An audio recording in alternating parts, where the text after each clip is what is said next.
Good morning and welcome to the first episode of the Irish Bowls podcast, Jack in the Box. It's Ian McClure here and I have with me my friend and co-host for the series, Chris Mulholland, record Irish Senior Cup winner with 11 winners' medals and former Irish selector. Our studio this morning is at Portrush Bowling Club, Ramore Head, age of the world some may say. Good morning, Chris. Good morning, Ian. Thank you for that build-up. Not sure about the record, but we may be close. Probably a couple of people at least. Hot in my heels. I think Robin Horner and Rodney McCutcheon, just to mention two, must be very close to that as well. And just when you mention that, it must be nice for you to get your first under your belt. Obviously, having won a lot of individual titles, there's something special about winning something with the team that you go out with week in, week out. So congratulations to Portrush on their win in the Irish Cup last year. Yeah, appreciate that, Chris. 101 years without success in the Irish Senior Cup. I think it's what all clubs strive for. We're very grateful to get over the line against a number of good teams during the season, and to pip Old Bleach in the final at Belmont was something quite momentous. So generally, folks, we're here to discuss all things Irish Bowls, latest news, hot topics, events, and much more. We're going to introduce special guests, some experts, maybe some non-experts as well, and have some panel discussions. We're here really to try and promote bowls in Ireland and discuss things and take things forward accordingly. Chris, some topics that we might be discussing? Well, as you say, we're going to have some very interesting guests and just try and have a little chat and explore their thoughts on bowls and what they've been up to in the sort of since they've started the game. We obviously have a few other events going on. We have international teams getting picked, some have been picked, and some other championships coming up that we'll discuss shortly. And then obviously we'll go along, we'll try and see what's going on in the indoor season over the first few months and then move to the outdoor season as we get into that. Thanks, Chris. Also, another number of things that we might focus on as well. We have women in sport, which is a really prevalent topic at the moment, especially with Sport NI and sport in general in Northern Ireland and indeed Ireland. Obviously, our high performance setup with Mr. Booth, our workforce, which is obviously our umpires, our volunteers, our coaches, and then, Chris, our para adventure, as I term it, which is really a new thing to Irish Bowls. Yes, and a very exciting thing to Irish Bowls, something that I know both of us have discussed for quite a while and been involved in for a number of years on the social side. And it's very good to now get it further on and going on to sort of being competitive and against other countries. I think we both sat and watched the last Commonwealth Games and we were disappointed that obviously Ireland didn't have a team. So we're looking forward to hopefully getting that worked out the next time. Yeah, so some really exciting, innovative developments in Irish Bowls. And of course, the old chestnut we have of membership, club development, trying to ensure that we hold on to the clubs that we have and indeed grow them. Do you have a magic wand with you today? I think if the magic wand was working, somebody would have waved it many years ago. Although I will say, going on the back of the success of open days that were run down in the south of the province by the ILB and the success of them, we did hold one up here. And I think the figures sort of showed that it did prove quite successful.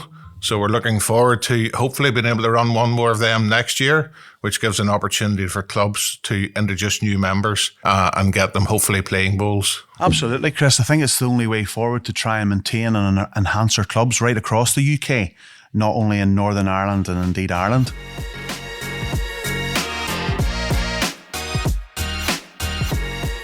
So moving on, we've had a number of international events.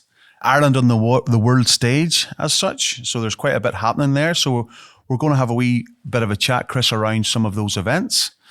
The first one I'm going to mention there is the World Champion of Champions, which is finished last night or this morning or whatever way you want to refer to it in Auckland, New Zealand at the Browns Bay Bowling Club.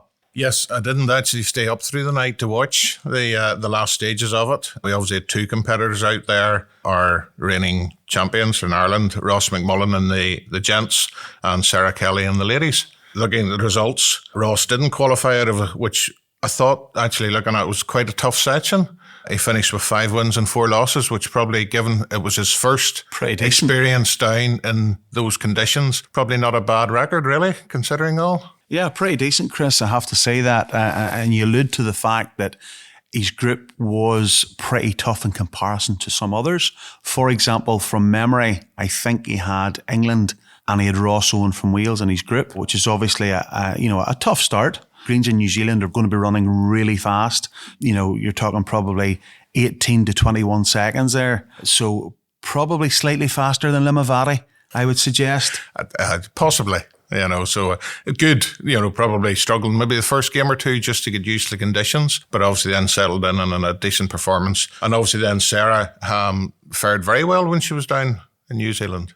Sarah and her support group, I believe she had husband Robbie out with her, mum and dad as well, and aunt. Yes, I believe there was a and good... Mags, good, if that's the right term. Yes, that would be right. Yes, she had good support, which obviously helped her because she qualified out of her section. Then she faced the reigning holder from the United States and lost narrowly in the quarterfinal. I believe, having checked this morning, the score was 10-3, 7-7. So very close to winning the second set and forcing a tiebreak. Yeah, and of course, Sarah is our reigning ladies British Isles champion. So she went into that tournament with quite a bit of pedigree, represented Ireland at the last World Championships and performed very well. So really, another really solid performance from Sarah. Obviously, both competitors were under the tutelage of Irish Bowls Federation Secretary Treasurer, man for all occasions, Tommy Smith, and his wife Anne, who you're right there, Chris. That can only have been an advantage to both the players. Allegedly, yes. I'm sure there was plenty of good advice coming from the sidelines. Yeah, so that sounds like a really positive event for Ireland again. I know Ross and Sarah will be travelling home soon. I believe Tommy and Anne will be staying on for a few weeks to enjoy a family vacation. Moving on, Chris, we have two competitors heading out to the World Bowls Junior Indoor Championships in the exotic location of Hong Kong. The event's been held at Hong Kong Football Club from the 2nd to the 8th of December. Yes, I believe that's Laura Rainey and Jaden Kyle who are travelling out to represent Ireland. Obviously, we wish them all the best. Again, I think it's a great opportunity for some of our younger bowlers to get travelling across the world, experience different conditions, different areas of play, and play against people from various other countries. So obviously, we're hoping that they will do extremely well out there. Yeah, I'm just looking at a copy of Bowls International here who have kindly supplied the competitors list. And we have a number of sort of renowned players. There's Kane Nelson there from Australia, Aaron Johnson from England, obviously our own Jaden, Paul Innes from Scotland. And on the ladies' side, we have Ciara Burke from Australia, Emma Boyd from Canada, obviously our own Lara, Ellie Dixon from Norfolk Islands. There's some names that jump out to me, Lauren from Wales. So I'm sure that'll be a very successful tournament. It's a tournament that Ireland have done quite well in the past. We've had some winners in some of the singles and the mixed pairs, so we're hoping that they may manage to do the same again this year. I think I'm right in saying that our own Shauna O'Neill is the reigning ladies champion and mixed pairs champion, along with Ryan McElroy, the one they call the Rhino. That would be the one. I had the pleasure of actually being there at the championships last year in my role as president of the AIIB. I have to say also Barry Kane, if my memory's correct, won that event also probably, we were going back a few years, but maybe 2007 again in Hong Kong, if I remember correctly. Well, Barry's obviously not as old as I am, but it's obviously still going back a few years. It is indeed. So wish them well. Keeping on the theme of the magical Hong Kong, we have 4 players that are just back from competing in the prestigious Hong Kong Classic. Held earlier this month, we had Shauna O'Neill and Sophie McIntyre and Adam Rankin from Limavady and the renowned Tennant with coaches Gary McElroy and Neil Booth. Chris, any feedback? Yes, well, I think it all went very well. I think they all enjoyed the trip. I believe results-wise, Aaron and Adam, I think, have beaten the semi-final, if my memory serves me correct, by Scotland, who I think were the eventual winners. Yeah, I think Ireland, speaking to Aaron and Adam, actually, just in competitive play or domestic play, I should say, they finished second in their group. Good performance, beat a local team in the quarterfinals, and then faced the mighty Scotland, young Galtieri and Ian McLean in the semi-final. And after a very, very close match, which they won the second set, I think 11-0, the heavens opened. I believe the weather played quite a big part, and some of it was played indoors at various stages, which is more akin to what we're used to over here than maybe what they get over there. Yeah, very much so. So probably a disappointing finish for them. I'm sure the guys are very disappointed just to finish in those type of conditions, but obviously a very strong performance. The girls, Chris? Yes, again, I don't think they qualified out of the section. I think they possibly finished fourth. It was a fourth in the section, yeah. But again, creditable performance. Yeah, on the seven wins. I have them in mind. 7 wins, 4 losses. And again, a mix between indoor and outdoor there doesn't make it particularly easy. Of course, the other event, which is a practice event nearly, or maybe that's the wrong term, but it's certainly a preparation event, is the singles. And that's played 2 days prior to the pairs tournament. I know both lads got to the quarterfinals, losing out to Kyle Hansen from Australia in terms of iron. And Adam had, I believe, a fantastic game against the eventual winner, Ian McLean, which went to a tiebreak. The girls, again, Sophie finished in her 3rd game. I think she won her first 2, lost out in a tiebreak. And Shauna has obviously got pipped in the first game with a bit of jet lag. She's been caught cold in the first game. Well, as we realise, and I don't think they had a lot of preparation time when they got there this time, just the way the travel went. I think they were nearly straight into it the day after they arrived. And as you know, when starting out in different conditions, it's sometimes very hard just to get going. So you can lose out, in a close game. Yeah, and I know in terms of their preparation, they landed there, I think, maybe just the day before.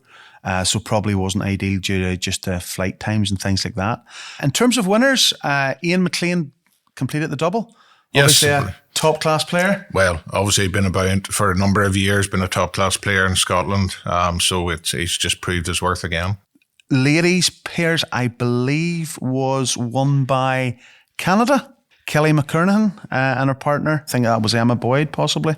So strong performance there. In terms of the men's and ladies singles, obviously Ian got the singles, and I believe it was a Hong Kong girl won the ladies tournament. So as you would be better aware than myself, competing in a lot of these major tournaments, there are a lot more countries, with top players now who are able to, do the job whenever they're out there. So, life's getting a lot harder to win any of these tournaments now. Absolutely. Very, very competitive. I say all players want to go to Hong Kong. Throughout my career, it's been a place, and I've heard the phrase has been used as magical Hong Kong recently. All players want to go and play in the Hong Kong Classic. In fact, there's only one player that I know that might have considered turning that tournament down over the years, but maybe I'll not name him at this moment in time.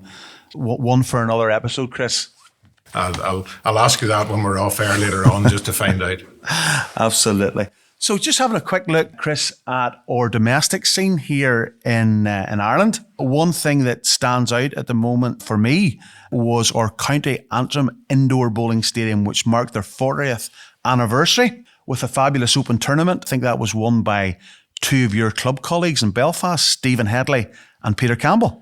Yes, I believe, talking to a number of people, it was a fabulous day. I think everybody thoroughly enjoyed the tournament and the way it was run. And, congratulations to the Baker on doing that and getting their 40th anniversary. Yeah, I mean, 1984, doing my maths, 1984, obviously the County Antrim Indoor Bowling Stadium, many of our listeners will know, was named after the famous and legendary Jim Baker, who won the World Indoor Singles Championship at Cope Bridge, 1984. Or great Mr. Baker, with that stadium named after him, has went from strength to strength over the years. And of course, Chris, we only, in our little country, if you like, we only have 3 indoor bowling stadiums. Yes, I know they used to have one a number of years ago down south, and I believe there's moves afoot to try and get one up again going in Dublin. How that comes along, I know there's some talk of possibly being a multi-sport arena, so bowls being part of it, so obviously that would be useful if that happened. Obviously, due to the fact that they obviously, as you would be aware, play a winter league down there because they have so many artificial greens now. Indeed, yeah. But having seen them play in hailstones, I think they'd prefer an indoor stadium in our weather. They need to move to Portrush to get the weather, Chris, let's be honest. But no, that would be a tremendous boost to Irish bowls if indeed our colleagues down south were able to snare an indoor stadium. So moving on to just a shout out here really to our short mat friends in Ireland here who have just competed, I understand, in the British Isles Series, both individual championships and indeed team championships in Auchinleck Bowling Club in Scotland. Chris, I think things went as normal quite well for the guys. Well, as we would know, short mat is very strong in Ireland, and they normally do come home with the bacon a lot of the time as they do. I believe you have the results there, I think, from I got these from the statistician John Mighty Quinn last night, who opened up his black book You don't want to be in that black book. But he opened up the black book and he gave me the results and an overview of his performance and an overview of his rink performance in detail. Anybody that knows Mighty will know that I'm not far off the mark there. In terms of the A series, the team had a very successful championship, won the event once again. In terms of the A individual championships, Sean Quinn captured that title, and the triples of Kyle Hutton, Robbie Foster, Ricky Cochran won the triples. England won the pairs and fours. In terms of the full international series, again, Ireland, as you alluded to, Chris, won that series, which invariably they seem to dominate over the years. They are the daddies of the short mat game. And the legendary Colm, the Eagle McHugh, captured the British Isles Singles Championship. I'm not sure if that was for the first time, Colm. Maybe somebody could let us know that, but certainly a fantastic win. Another great addition to Colm's CV. And our own Portrush colleagues here, Davy Crawford, Eddie Kern and John Quinn, actually won the British Isles triples. Third time for Davy and Ed, and the second time for Mighty. So tremendous achievement for the guys. And just for interest, England actually won pairs and fours according to Mighty's notes here. I think, as you say, Ireland have a tremendous record in the team events. Having watched some of the events over the years, Ireland just have that strength and depth. It's getting a lot harder to win the individual events because all the countries are coming on and their games are improving. So any individual events that Ireland are winning, it's not as easy now, so they're really having to play well. Yeah, and of course you have the short mat tour now, which is played out of your stadium, Chris, a lot in Belfast as well, and seems to be very popular, of course. Yeah. I mean, once the entries open, they're basically within an hour, they're closed. And they keep asking about extra mats. I think they could double the number of entries if we could facilitate them. That's a pretty nice situation to be in.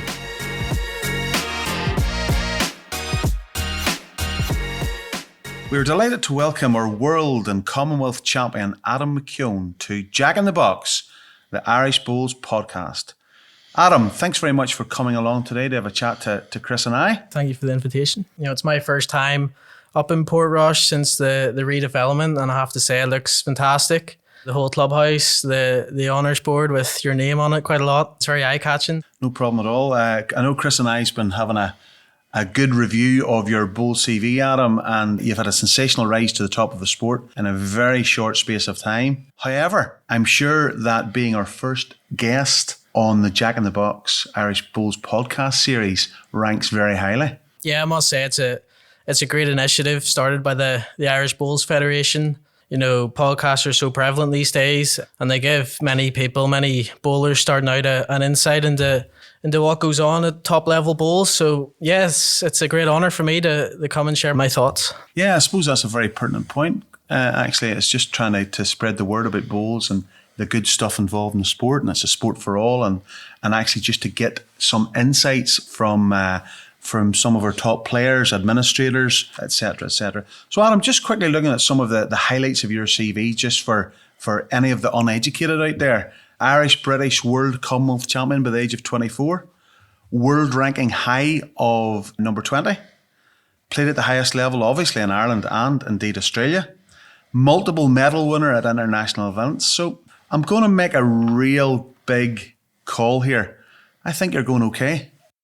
Yeah, it's been obviously an unbelievable couple of years. Everything has happened very quickly, from the gold in Birmingham to having the opportunity to go out to Australia, play at a big club like Tweed Heads, and then obviously have that experience playing out in Australia to capture the World Pairs Championship, and then coming back home to try my luck in a few domestic titles. So yeah, it's been a great few years. Yeah, going okay.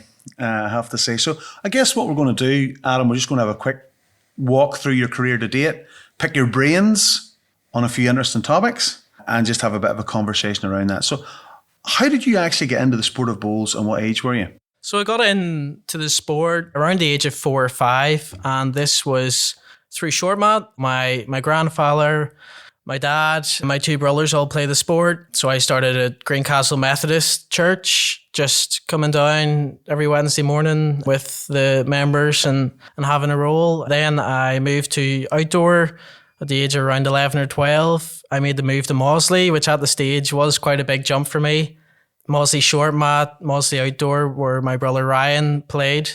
And then I moved into the stadium. I only moved in when I was about 15 or 16. It took me a few years. There's always that battle between indoor and short mat, which still occurs today because it's all played at the same time of year. So it took me a while to get into indoor bowls, but yeah, I'm glad I made that switch when I did. And obviously, Adam come from a bowls family, which a lot of people come into the sport via their families, you know, with your brothers and indeed your dad and stuff. Did they all move to Maudesley with you? Did they all play together at Maudesley Bowling Club? So initially, my two brothers, Ryan and Phil, they were the first to move. So they started at Greencastle as well, and they were looking for a bigger challenge. You know, Maudesley at that time was a big club in the area. It was competitive bowls. There was a lot of leagues, a lot of players. So it was mainly my two brothers, and then outdoor, obviously Ryan played a lot, so I joined him in taking up outdoor. And there is a story there about Haribo. Is that correct? Yeah, I was nicknamed the Haribo Kid by one Gareth Bell. Right, okay. Is that a fond memory or not? Yeah, I mean, I had a lot of sweets back in the day. Well, you were a kid, obviously, yeah. So yeah, that probably helped me, encourage me to come along and play. Right, okay. Very good. Earliest memories, highlights at that sort of tender age? Yeah, so it probably would have been short man. Obviously played a lot of competitions, nationals. Ballybreaks probably stood out, the Ballybreaks Christmas tournament. It was one of the biggest. At the time, me and Ryan won that. I think it was maybe 12, 13, you know, and I got a £100 voucher, didn't know what to do with it. So that would probably be a standout memory. Wow, yeah, that was, it still is a big tournament, but back in the day it was very big over Boxing Day and New Year. Other sports that you were interested in at that time, did you have to make a decision between bowls and, I don't know, football or golf or anything like that, Adam? Yeah, so probably through high school, I played a lot of tennis, table tennis. I love football, wasn't particularly good at it, but I loved it. And probably, you know, age of 14, 15, golf. I really like my golf. But no, there wasn't any question what sport I was taking. It was bowls, you know. It was ingrained in me from really early on. Right, that's tremendous. I know you're an Arsenal supporter, so I can understand how you don't really, you know, sort of get into football very much. So I appreciate your difficulty on that one. Moving on, international debut.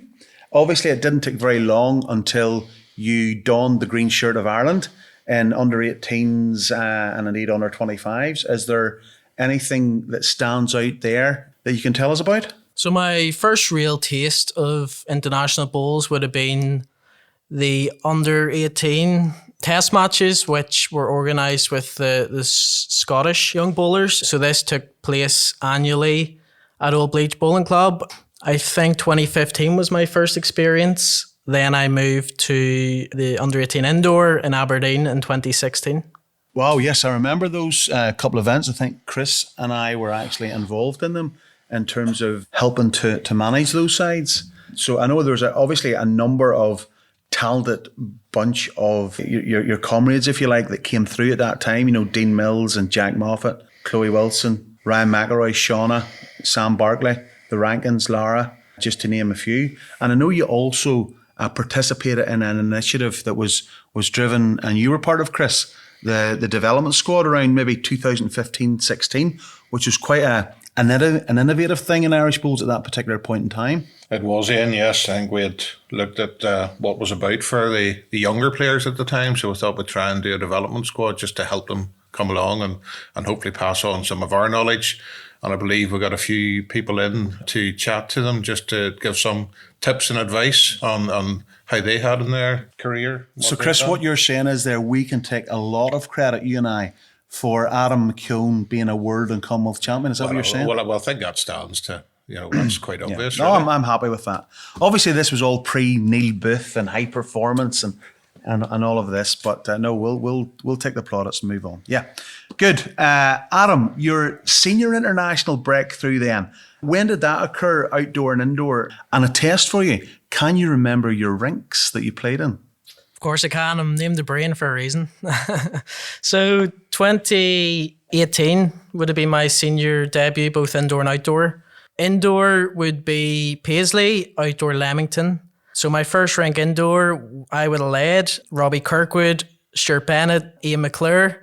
as you know, Sturdy doesn't go in light. So, there's a very, very strong rink. It sure doesn't. I have a memory of that time. I put in a really strong leading performance against England. And I remember walking off the green and one Ian McClure was just ahead of me. And I remember a man came up to him and congratulated Ian on my performance. He was that encouraging. So from then I knew Ian's very, very good at his role. Outdoor would have been myself, Andrew Duncan, Andy Hughes and Stephen Coleman. So another great experience, playing with really experienced quality players.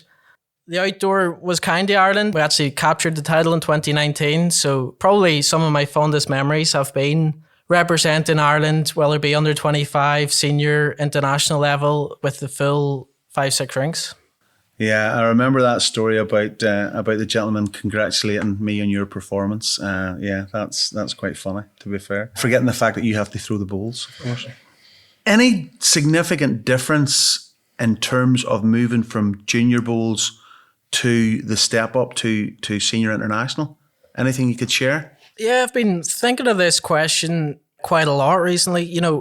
For England and Scotland, I don't think there's much of a difference. I think they have the depth, they have the strength between the two, senior and junior. So whenever you play them in junior, it's going to be a really, really tough match. I would say maybe just the seriousness of the event. There's so many experienced guys. You look across the green, you Nick Brett's, the Alex Marshalls. So it's daunting, I would say that. You have to really handle the situation and not get, too pressured when you're playing, because making your debut, when I was 17 or 18 and playing against Harlow, it's really daunting. So that would be really the only difference. Yeah. And that probably leads me on to, how getting involved in the Irish Bowls high performance setup. And I'm not sure if that was just up and running at that time as much as it is now, obviously. But did that have an influence, or was that a help in helping you manage that transition and that process? So I got involved with the high performance in 2019 when Neil came in. He gave me my first chance really in a test match in Jersey. During the season, you would get a lot of coaching sessions. They would bring in psychologists and nutritionists, and you get a bigger and better sense of what it was like to be an athlete. And I think this corresponded in the results and performances, which I obviously endured in the 2019-2020 season. So mainly getting into having the first crack at the seniors, you're just playing against a lot of good domestic players. I think this helped. The more you play, the more sort of experience you gather, the more match time you have. So yeah, it all sort of came together and improved my game. And obviously, I was just looking at your CV there in terms of that high performance setup. You picked up the bronze at the Atlantic Rim 2019, and then I'm sure a particular highlight, world mixed gold indoor with Zoe Manish, a world champion at that very, very young age, under 25 level as well. Yeah, it's really, really special year, that sort of my breakthrough year, so to speak.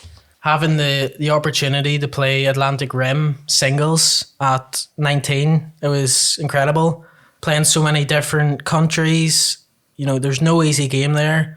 You had to get the 21 still, like any other event, any other singles game. It just, you played 9 or 10 group games. You had to win 7 or 8 to get through. So it's really a lot of concentration. And as you say, the world title in 2019 in West End in Newcastle, it was an amazing memory. Probably some of my best memories in terms of how I played leading up. And during that event, I remember still the video of the last bowl against Scotland to win it. Just incredible. And then the final and actually getting that first gold medal at that stage, it was a real highlight. Yeah, I mean, it's probably fair to say that Ireland punch above their weight at these world and international events, and always have done, to be fair, over the years. Obviously, with Neil coming in and the high performance setup, things are a little bit more professional now, as they are right across the globe in terms of bowls and, turning bowlers into athletes, if you like, and ensuring that the preparation's correct, etc. But I mean, that conveyor belt, Adam, would still be very strong in Ireland. Would that be fair? Yeah, I remember actually having a conversation with the high performance manager, Neil, in Wales. And, I asked, how strong are we as a country? And he's like, oh, well, maybe, we're maybe not quite at Australian, Scotland's level, but, we're probably around South Africa, Wales. That's the countries we want to be competing with. And, fast forward to today, we were so close to winning the overall in Broadbeach at Gold Coast as the top country. We're probably in that echelon now as the top 3. So I think that's a credit to the work the Irish Bowls Federation, Neil, you guys have done, growing the sport and junior bowls in Ireland. Myself and Sam have came along together, sort of on the back of each other, got that gold in Birmingham. So yeah, it's huge to have that conveyor belt of talent coming through. Absolutely, and we are going to touch upon our friend Pinky very soon as we talk about Birmingham and that great gold medal success. But just before we move off this particular subject, you did allude to the fact that you are now referred to as AKA the Brain.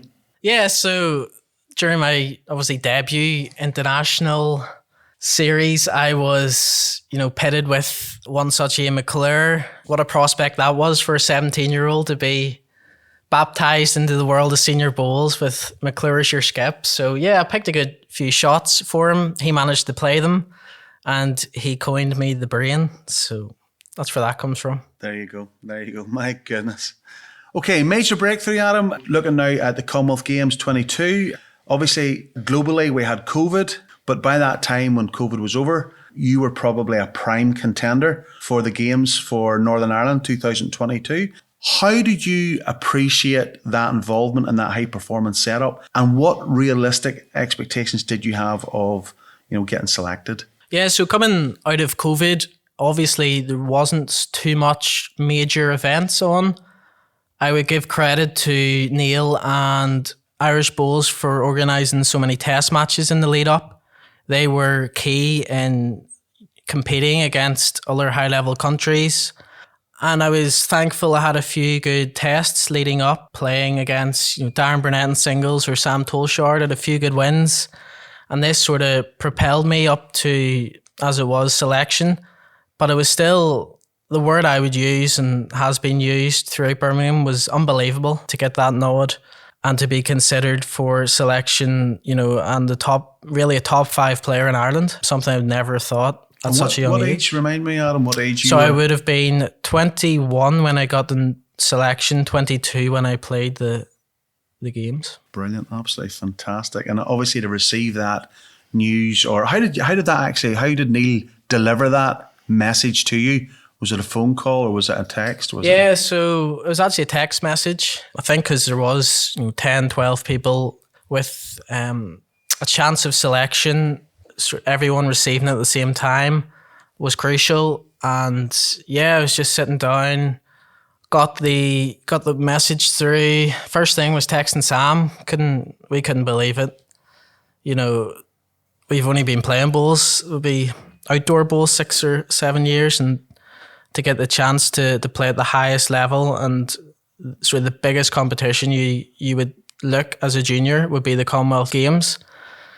As many people thought this maybe was due to me moving to Old Bleach, it helped the selection, but I can assure you that was definitely not my mind when I moved. There was no brown envelopes involved? No, there was a good green involved, but no, it was, incredible. Yeah, so that Commonwealth Games team for Northern Ireland, it was obviously Sam Barclay, yourself, myself, Martin McHugh and Gary Kelly. So obviously in a major tournament, lasting, 7 days to 10 days. It's full of highs and lows. You were involved from memory in the triples and then moving on to the fours. Tell us about some of the highs and lows involved. Obviously, we're going to get to the major high in a moment. Yeah, so the lead up to the games, it was actually a funny one because I never played with Gary Kelly before. I played him once before he left for Australia. I managed to beat him, actually, when we won the Irish fours. But can happen, yeah. So I never much experience. I didn't know how he played, what his mentality was like. I heard a lot of things. Obviously, he's one of the best. So it was strange. We got together in a Dublin test match against a team from the BLI in the lead up. So I think that those matches were invaluable for us, learning how we played as a triple. The four wasn't as much of a problem because I had 3 club mates in the same rink. I played with Ian quite a lot. We knew each other. We knew what to expect, how we played. So leading up to the games, the major challenge for us was COVID. I never experienced something so mentally draining, physically draining. You know, the fear we had when we were taking our tests beforehand. We had to take tests 5 days before we left. If you did not pass, then you missed a whole chunk of the games. Then when you flew over, we were all in a big test center. If you did not pass, you did not make it. So that was sort of helped because it took our mind off playing and the pressures of representing our country, more just the fact we were happy to be there. So that was pretty concerning event we had to endure. Yeah, I mean, obviously COVID is etched in all our memories, and that was a challenge. I do recall that as well, Adam, yeah. Obviously, in terms of the games then, the triples didn't go particularly well. Saying that from memory, obviously I was involved in this triple with Gary Sharp and yourself. I think we won 10, 12, 14 games prior to the games. Drew with Wales, beat somebody else and lost to Fiji by 5 shots, and we're out of the Commonwealth Games. Yes. Bang, boom, game over, Red Rover. Yeah, so that, firstly, the format is so penalising. You have 3 games to play. You have to finish top 2, but you really can't lose a game. We happened to draw against Wales. We were well down. We scratched and clawed and snuck a draw, which was brilliant, a really good result. And then we went on to play Fiji on an end rink, and they were using red lines, and we just could not handle them. They played well. We struggled. Yeah, you know, as you allude to, being unbeaten, heading towards the games, it can only go one way, sort of, unless you do win it, which always has a pressure attached to it. Yeah, a few things went wrong. I think you picked up a slight injury, which didn't help. And, you know, we were getting frustrated because the Fijians were... You can never discount any country, but no, you know, we would have been confident. We would have been really short favourites going into that game. We didn't start off great, and it put more pressure on us. And they stayed at that level they played at. And, you know, yeah, that was definitely a low of the tournament. Yeah, of course, that's bowls, and that's high pressure bowls and major tournament bowls as well. So moving on to the fours then, I know we made a great start in the fours. First game we lost to Canada. Yes, so more sort of good news. Sam and Marty obviously had a solid pairs campaign. To play Alex Marshall and Paul Foster, you'd be hoping would be a gold medal match. It was a bronze medal match. The format, once again, so penalising because you have to play off for the bronze. It's the worst game there, playing off for a bronze medal. And yeah, Sam played really well, but I think Marshall was just too good on the day, which, you know, what he's like. Then we went into the fours, you know, we were all a bit down. Played Canada, we didn't play great. Tricky rink, tricky hole green. That green B, we never seemed to get off it. And we didn't have a good record on it. And played Canada. It was a really tight game, wasn't much in it. And yeah, I came away with the 1-shot loss, which really put us up against it. Yeah, I recall that night walking home to get the bus with Sam and yourself, Martin and me. And, you know, obviously, as you say, the boys had lost their playoff for bronze. We'd lost by a shot. We had only 2 games to go now against New in Australia. We were faced with the scenario that we had to win both. To beat the mighty Aussies as well, to stay in the competition, keep our Commonwealth Games hopes alive. How did that feel? Yeah, so obviously you have the weight of the country on your shoulders. You know, it's never an easy thing to carry. For me, at that point, I was still sort of taking everything in. I was trying to enjoy it as much as I could. I didn't want to go home from the games disappointed and unhappy, because when you're there, you have to enjoy it. You have to take everything in. So in my mind, I don't think I was too as down as I would have been if, say, I would have been here or an international series. I was still on a pretty good high. But as a rink, we had to step up. We had to have each other's back. Newey was the perfect game to recuperate. as a rink, we left it an 8, which was pretty special to get a hot shot in a Commonwealth Games. We played that game on an end rink in front of a lot of our home supporters, and it gave us a lot of confidence. Aussies were beside us. They weren't playing particularly well. I think Canada beat them. You did, Canada pipped them, yeah. So we knew we had a decider, and we knew if we played as well as we could, we had the Northern Hemisphere advantage. We could win that game. And yeah, we put on a really, really good display of bowls. We played really solid as a rink, and it gave us all the confidence to kick on. Absolutely. Yeah, it was a great buzz. And I think you make a very valid point about the support at Leamington in terms of Northern Ireland. It was fantastic, and it certainly spurred me on anyway, and I'm sure for the rink as well. So we move on then, and we then played as a 4. We played Scotland, Wales, and finished off with India, Adam. So tremendous experience. I remember Sam Barkley, the AKA Pinky, he had made the famous quote at the start of the tournament that he wasn't going home without a medal, even if he had to take the podium home with him.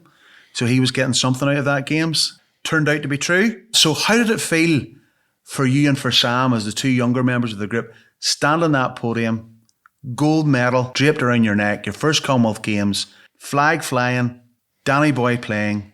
How did that feel? Special would be the word. On a lovely summer's day, sun in your eyes, gold medal around your neck. It was pretty special to have, as you say, the support and the amount of people who give us, good luck messages, good wishes before. Then once we did it, sort of the relief, I would say, because whenever you play India, you expect the win, but when you play India in a final, it's a strange one because it's a gold medal match. You've already got a silver. Is the pressure off? Is it increased? So obviously we had the game of our lives. Sam and I up top. We didn't give you much to do, I would say. He certainly didn't. And I think I'm on record as saying that. Martin and I didn't have very much to do in the final. A lovely position to be in, I have to say. Absolutely fantastic. I love those games. Yeah, so it was pretty special. Hearing Danny Boy, it's my first time on the podium. Never mind medaling, never mind getting the gold. I would believe Sam would have took that podium home, whether it would have been on a ferry, a boat. There's absolutely no doubt in that. No, he would have. Yeah, so for us, it was just so unbelievable. Whenever we had an interview after the game, that's the only word we could say. It was unbelievable because it's the only way we could express our feelings. But yeah, just to play India, to play Wales, to play Scotland, what order would you put that in?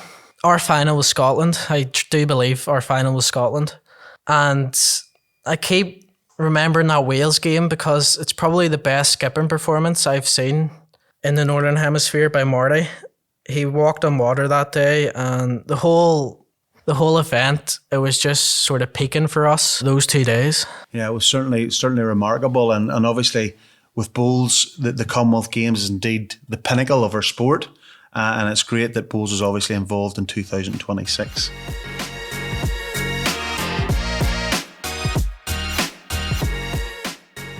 Adam, that was great. Thank you very much for that great insight. We're going to stop you there. We're going to follow up with your journey to Australia in our next episode. So thank you for listening to episode 1 of the Irish Bowls podcast, Jack in the Box. It's goodbye from me and it's goodbye from Chris. Goodbye.